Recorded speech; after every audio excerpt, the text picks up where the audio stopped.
एक बार की बात है, एक जंगल में दो बूढ़ी चुड़ैलें बैठकर बातें कर रही होती हैं।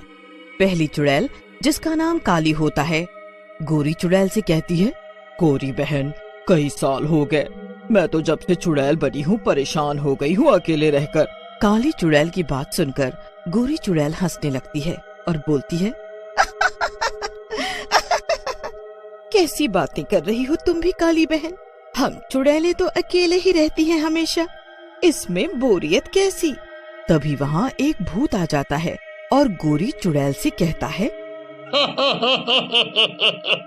अरे गोरी बहन, काली बहन की शादी करवा दो, ये तभी उदास होना छोड़ेंगी और इनको अकेलेपन से भी मुक्ति मिल जाएगी। भूत की बात सुनकर काली चुड़ैल गुस्से में बोलती है, चला जा यहाँ से मनहूस, इस बुढ़ापे में मैं शादी करूंगी, चल भाग यहाँ से, नहीं तो डंडे मार मार कर तेरी कमर लाल कर दूंगी। काली चुड़ैल को यूं गुस्से में देख भूत वहाँ से भाग जाता है, लेकिन गोरी चुड़ैल काली चुड़ैल से कहती है, काली बहन गुस्सा मत करो, ये भूत सही कह रहा है, भला शादी करने में क्या बुराई है, मैं तो कहती हूँ तुम इस बारे में थोड़ा सोच लो, चलो अभी मैं चलती हूँ, मुझे भूख लगी है। ऐसा कहकर गोरी चुड़ैल वहाँ से चली जाती है, लेकिन काली चुड़ैल के मन में शादी के लड्डू फूटने लगते हैं। इनके सामने मैं कह तो नहीं रही थी, लेकिन मन तो मेरा भी कर रहा है शादी के लिए, वैसे भी बहुत समय हो गया है अकेले रहते रहते। हाँ। एक दिन काली चुड़ैल और गोरी चुड़ैल आम के पेड़ पर बैठी होती हैं। तभी उनकी नजर नरेश पर पड़ती है। नरेश देखने में बहुत ही सुंदर और जवान आदमी होता है। काली चुड़ैल उसे देखकर उस पर लट्टू हो जाती है। अरे वाह, कितना हष्ट-पुष्ट नौजवान है, ऐसा तो मेरा पति भी नहीं था जब मैं जिंदा थी, अगर इससे मेरी शादी हो जाए तो मजा आ जाएगा। गोरी चुड़ैल काली चुड़ैल की बात सुन लेती है और हंसते हुए बोलती है, क्यों नहीं काली चुड़ैल, क्यों नहीं हो पाएगी, अगर तुम्हारी इच्छा है तो हम इसी लड़की से तुम्हारी शादी करवाएंगे। ऐसा कहकर गोरी चुड़ैल एक बहुत ही सुंदर लड़की का रूप बदलकर नरेश के पास पहुंचती है। नरेश इतनी सुंदर लड़की को यूं जंगल में देखकर हैरान रह जाता है और लड़की से पूछता है, अरे आप कौन हैं और इस घने जंगल में क्या कर रही हैं? नरेश की बात सुनकर लड़की बोलती है, मेरा नाम कमला है, मैं यहाँ आम लेने आई थी, आपको देखा तो आपके पास चली आई, क्योंकि इस जंगल में मुझे डर लग रहा था। लड़की की बात सुनकर नरेश कहता है, आप डरो मत, मेरे रहते आपको कोई नुकसान नहीं पहुंचा सकता, आप मेरे साथ चलो, मैं आपको आपके घर तक छोड़ देता हूँ।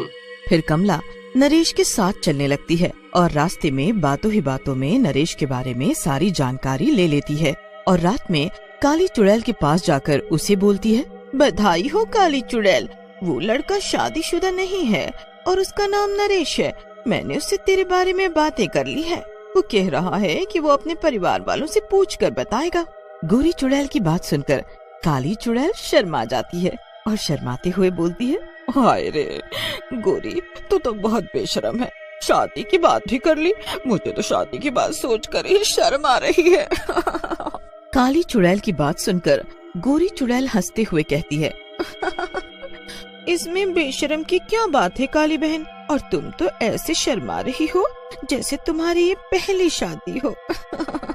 इधर काली और गोरी चुड़ैलें आपस में हंसी मजाक कर रही होती हैं। नरेश अपने घर में पहुंचकर अपनी माँ बिमला और पिता नन्हे से कहता है, माँ, आज मुझे जंगल में एक बहुत ही सुंदर लड़की मिली, वो इतनी सुंदर थी जिसके आगे स्वर्ग की अप्सराएं भी फेल हो जाएं। और वो मुझसे अपनी बहन की शादी के लिए बात कर रही थी। नरेश के माँ बाप उसकी बात सुनकर घबरा जाते हैं और कहते हैं, अरे नास पीटे, तूने कहा जंगल में अप्सरा मिल गई, कहीं जंगल में अप्सरा होती है, तुझे जरूर कोई चुड़ैल मिली होगी, आजकल इन चुड़ैलों ने जंगल में अपना घर बनाना शुरू किया है। बिमला की बात सुनकर नरेश गुस्से में बोलता है, माँ, तुम्हें तो हर बात में कुछ ना कुछ गलत ही लगता है, अरे वो बेचारी भी आम लेने के लिए आई थी जंगल में, देखो माँ, अगर तुम ऐसी बातें करोगी तो हो गई मेरी शादी। देखो देखो तो माँ से कैसे जबान लड़ा रहा है, मरा जा रहा है शादी के लिए, बेशरम कहीं का। हाँ तो क्यों ना मरे शादी के लिए। पता है गांव के सारे लड़कों की शादी हो गई है, खाली हम कुंवारे बचे हैं गांव में। कहीं भी जाते हैं तो मामा मामा की आवाज आती है, जैसे सारे गांव के मामा बनने का ठेका हमने ले रखा है। ऐसा कहकर नरेश वहाँ से चला जाता है और शाम को वापस जंगल में चला जाता है। वहाँ गोरी चुड़ैल कमला के रूप में उसका इंतजार कर रही होती है। कमला को देखकर नरेश कहता है, कमला जी, मैंने अपने माता पिता से शादी के विषय में बात कर ली है और वो दोनों भी शादी के लिए राजी हैं, लेकिन मैंने तो अभी तक आपकी बहन को देखा भी नहीं है। बड़े उतावले हो रहे हो जीजा जी अपनी पत्नी से मिलने के लिए। चलो कल आपको मिलवा देती हूँ आपकी होने वाली बीवी से। फिर कमला और नरेश वहाँ से चले जाते हैं। गोरी चुड़ैल काली चुड़ैल के पास जाकर बोलती है, मुबारक हो काली बहन, कल तुम्हारा होने वाला पति तुम्हें मिलने के लिए बुला रहा है। कल एक बार जरा उससे मिल लो, बेचारा मरा जा रहा है तुमसे मिलने को। अगली शाम को नरेश तैयार होकर आम के पेड़ के नीचे आ जाता है।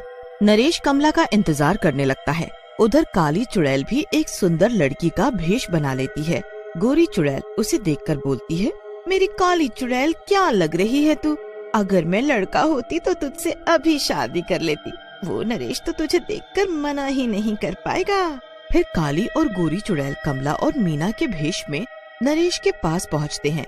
नरेश मीना को देखते ही उस पर लट्टू हो जाता है और बोलता है, अरे कमला, तुम्हारी बहन मीना तो सचमुच बहुत सुंदर है। तो क्या जीजा जी, आपको क्या लगा मैं आपसे झूठ बोल रही थी? मेरी बहन लाखों में एक है, लाखों में। फिर कमला और मीना नरेश को उसके घर आने के लिए बोलकर चली जाती हैं। अगले दिन नरेश अपने घर अपने माता पिता के साथ कमला और मीना का इंतजार करने लगता है। अरे नास मीठे, कहाँ रह गई तेरी दोनों अप्सराएं? आई क्यों नहीं? उन्होंने तो सुबह आने को बोला था ना, अब तो दोपहर हो गई है। तभी काली और गोरी चुड़ैल कमला और मीना के भेष में वहाँ पहुँच जाती हैं। उनके साथ शैतान भी एक आदमी का भेष बदलकर आया होता है। मीना को देख बिमला और नन्हे भी हैरान रह जाते हैं कि इतनी सुंदर लड़की जंगल में कब आई। बेटी कमला, अब पूछना क्या है, जब नरेश और मीना ने एक दूसरे को पसंद कर ही लिया है तो हम कौन होते हैं कुछ कहने वाले। हाँ। तभी शैतान, जिसने एक आदमी का भेष बदला होता है और मिठाई का डब्बा उठाते हुए बोलता है, फिर तो बहन जी क्यों ना मिठाई खाकर इस शुभ रिश्ते की शुरुआत करें। ये लो, आप मुंह मीठा करो।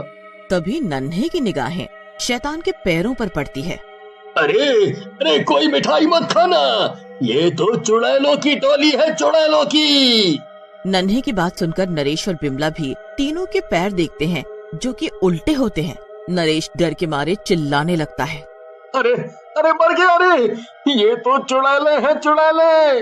मैं तो इन्हें अप्सरा समझ रहा था, लगता है मेरी शादी इस जन्म में नहीं हो पाएगी। नरेश की बात सुनकर बिमला गुस्से में बोलती है, मनहूस मारे, यहाँ जान पर पड़ी है और तुझे शादी की पड़ी है। नरेश और उसके परिवार का चिल्लाना सुनकर वो तीनों भी अपने असली रूप में आ जाते हैं और गोरी चुड़ैल बोलती है, देखो तुम तीनों को हमारी असलियत तो पता चल ही गई है, अब चुपचाप इस नरेश को बोलो कि शादी कर ले, नहीं तो तुम तीनों का खून हम जूस समझकर पी जाएंगे। देखो नरेश, शादी तो तुम्हें करनी ही पड़ेगी, नहीं तो तुम तीनों ही मारे जाओगे। हाँ। तभी नरेश का चीखना चिल्लाना सुनकर आसपास के लोग वहाँ आ जाते हैं। अरे ये तो चुड़ैलों ने नरेश के घर पर हमला कर दिया, पुजारी जी को बुलाओ जल्दी। गांव वालों का हंगामा सुनकर पुजारी जी वहाँ आ जाते हैं और जोर जोर से हनुमान चालीसा पढ़ने लगते हैं। हनुमान चालीसा सुनकर काली और गोरी चुड़ैल बोलती है, आज तो हम इस हनुमान चालीसा की वजह से यहाँ से जा रहे हैं, लेकिन हम फिर आएंगे और इस नरेश से मैं शादी करके ही रहूंगी। ऐसा कहकर वो तीनों वहाँ से भाग जाते हैं।